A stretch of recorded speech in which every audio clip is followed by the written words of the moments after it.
എമ്പുരാനിൽ നിന്നും 2-3 മിനിറ്റ് വെട്ടിമാറ്റിക്കളഞ്ഞാൽ ഗുജറാത്ത് കലാപത്തിന്റെ പാപക്കറയിൽ നിന്നും സംഘപരിവാർ ഒഴിവാകുമോ? നിങ്ങൾക്ക് ഈ സിനിമ ഉണ്ടാക്കുന്ന അസ്വസ്ഥതയെ ഒഴിവാക്കാനാകുമായിരിക്കും. തെഹൽക്കയുടെ സ്റ്റിംഗ് ഓപ്പറേഷനിൽ ആശിഷ് കേതനോട് ബാബു ബജ്രംഗി തുറന്നു പറഞ്ഞതിനപ്പുറം എന്താണ് എമ്പുരാനിൽ അധികമായി ഉള്ളത്?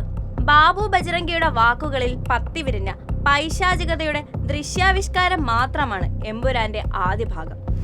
ഇന്ന് രാജ്യം ഭരിക്കുന്നവർ എത്രത്തോളം ക്രൂരത മുറ്റിയവരാണെന്ന് 23 വർഷങ്ങൾക്കിപ്പുറം പുതിയ തലമുറയോട് തുറന്നു പറയുകയാണ് എമ്പുരാൻ.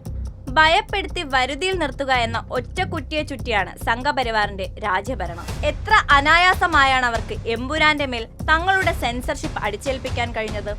സെൻസർ ബോർഡ് സർട്ടിഫിക്കറ്റോടുകൂടി പ്രദർശനത്തിനെത്തിയ സിനിമയാണ് വീണ്ടും സെൻസറിങ്ങിന് പോയത്. സിനിമയിലെ വില്ലന്റെ പേര് മാറ്റിയിട്ടും ഏതാനും രംഗങ്ങളിൽ കത്രിക വെച്ചിട്ടുമൊന്നും ഇനി ഒരു കാര്യവുമില്ല. സിനിമ അതിന്റെ ദൗത്യം നിർവഹിച്ചു കഴിഞ്ഞു.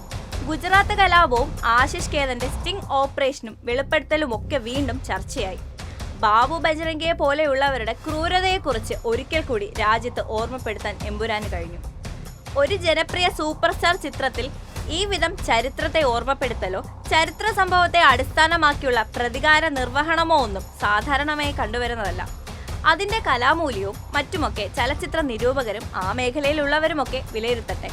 പക്ഷെ ആ ശ്രമം സംഘികളുടെ മൂട്ടിൽ തീയിട്ടതിന് തുല്യമായിരുന്നു.